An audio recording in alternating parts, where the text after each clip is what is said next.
ನಮಸ್ಕಾರ ಸ್ನೇಹಿತರೆ, ತಾಂಡವ ಚಾನಲ್ಗೆ ತಮ್ಮೆಲ್ಲರಿಗೂ ಆತ್ಮೀಯ ಸುಸ್ವಾಗತ.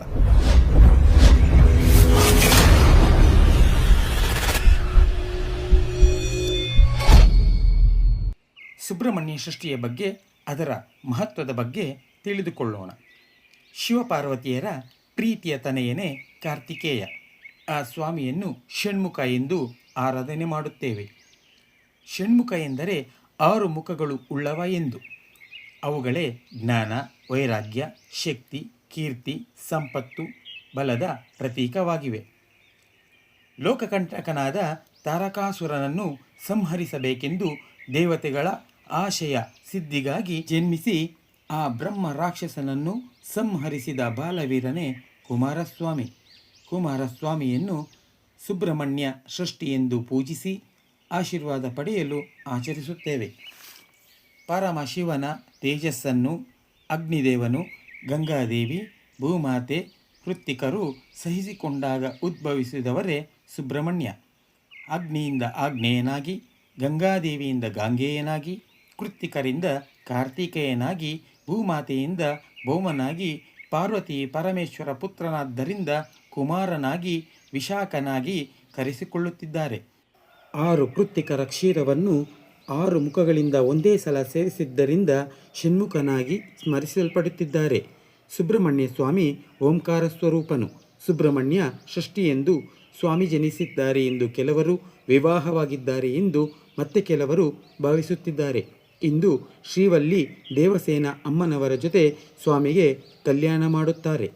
ಕಾರ್ತಿಕೇಯನ ಮೇಲೆ ಅಪಾರ ಭಕ್ತಿಯಿಂದ ಮೇಲಾಯುಧ, ಪಿಂಗಳ, ಕಾರ್ತಿಕೇಯ, ದೇವಸೇನಾಪತಿ, ಪಳನಿ, ಮುರುಗನ್, ಷಣ್ಮುಖ, ಶರವಣ ಎಂಬ ಹೆಸರುಗಳಿಂದ ಭಕ್ತರು ತಮ್ಮ ಮಕ್ಕಳಿಗೆ ನಾಮಕರಣ ಮಾಡುವುದು ಉಂಟು. ಸುಬ್ರಹ್ಮಣ್ಯ ಸೃಷ್ಟಿ ಎಂದು ಕುಮಾರಸ್ವಾಮಿಯನ್ನು ಪೂಜಿಸುವುದರಿಂದ ಆ ಭಗವಂತನ ರಕ್ಷಣೆಯ ಜೊತೆಗೆ ಅನುಗ್ರಹವೂ ದೊರೆಯುತ್ತದೆ.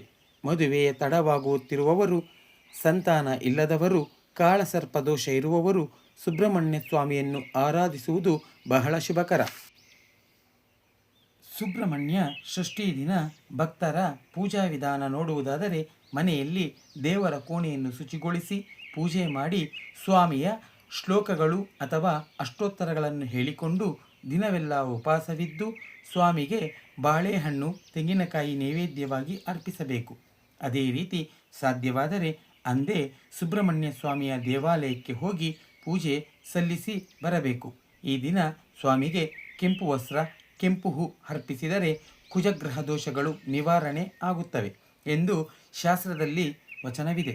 ದೇವಾಲಯದ ಬಳಿ ಇರುವ ರಾವಿ ಮರದ ಕೆಳಗೆ ಪ್ರತಿಷ್ಠಿಸಿದ ನಾಗರ ಪ್ರತಿಮೆಗೆ ಈ ದಿನದಂದು ಸುಬ್ರಹ್ಮಣ್ಯ ಭಕ್ತರು ವಿಶೇಷವಾಗಿ ಹಾಲು, ಹಣ್ಣು, ಬೆಳ್ಳಿ ನಾಗರ ಇಟ್ಟು ತಮ್ಮ ಮುಡುಪುಗಳನ್ನು ಸಮರ್ಪಿಸಿಕೊಳ್ಳುತ್ತಾರೆ. ಹಳ್ಳಿಗಳಲ್ಲಿ ತಮ್ಮ ಹೊಲಗಳಲ್ಲಿ ಇರುವ ಹುತ್ತಗಳಿಗೆ ಪೂಜೆ ಮಾಡಿದ ನಂತರ ಬೆಳ್ಳಿ ನಾಗರವನ್ನು ಸಮರ್ಪಿಸುತ್ತಾರೆ. ಇದೆಲ್ಲ ನಾಗರ ಪೂಜೆಗೆ ಸಂಬಂಧಿಸಿರುವುದೇ ಆಗಿದೆ. ಸುಬ್ರಹ್ಮಣ್ಯ ಸೃಷ್ಟಿ ಎಂದು ಮಾಡುವ ಪೂಜೆಯಿಂದ ವಿವಾಹವಾಗದವರಿಗೆ ವಿವಾಹವಾಗುತ್ತದೆ, ಸಂತಾನ ಇಲ್ಲದವರಿಗೆ ಸಂತಾನವಾಗುತ್ತದೆ. ಅಲ್ಲದೆ ಇಲ್ಲಿಯ ತನಕ ಉಂಟಾಗಿರುವ ಸಂತಾನವು ಕ್ಷೇಮವಾಗಿ ಇರುತ್ತದೆ. ಸುಬ್ರಹ್ಮಣ್ಯ ಸೃಷ್ಟಿ ಎಂದು ಸುಬ್ರಹ್ಮಣ್ಯನಿಗೆ ಮಾಡುವ ಪೂಜೆಯಿಂದ ಕಣ್ಣು, ಕಿವಿ, ಗಂಟಲು, ಚರ್ಮಕ್ಕೆ ಸಂಬಂಧಿಸಿದ ವ್ಯಾಧಿಗಳು ನಿವಾರಣೆಯಾಗುತ್ತವೆ. ಈ ಹಬ್ಬದ ದಿನ ಸುಬ್ರಹ್ಮಣ್ಯ ಸ್ವಾಮಿಯ ಜೊತೆಯಲ್ಲೇ ಆದಿ ದಂಪತಿಗಳಾದ ಶಿವಪಾರ್ವತಿಯರನ್ನು ಪೂಜಿಸುವ ಸಂಪ್ರದಾಯವಿದೆ.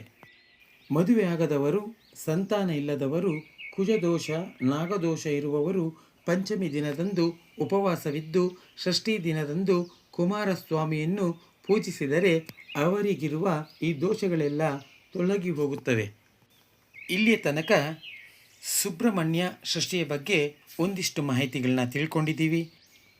ಈ ವಿಡಿಯೋ ನಿಮಗೆ ಇಷ್ಟ ಆಗಿದ್ದರೆ ಲೈಕ್ ಮಾಡಿ, ಶೇರ್ ಮಾಡಿ, ಕಾಮೆಂಟ್ ಮಾಡಿ, ಸಬ್ಸ್ಕ್ರೈಬ್ ಬಟನ್ ಪ್ರೆಸ್ ಮಾಡಿ. ಎಲ್ಲರಿಗೂ ವಂದನೆಗಳು.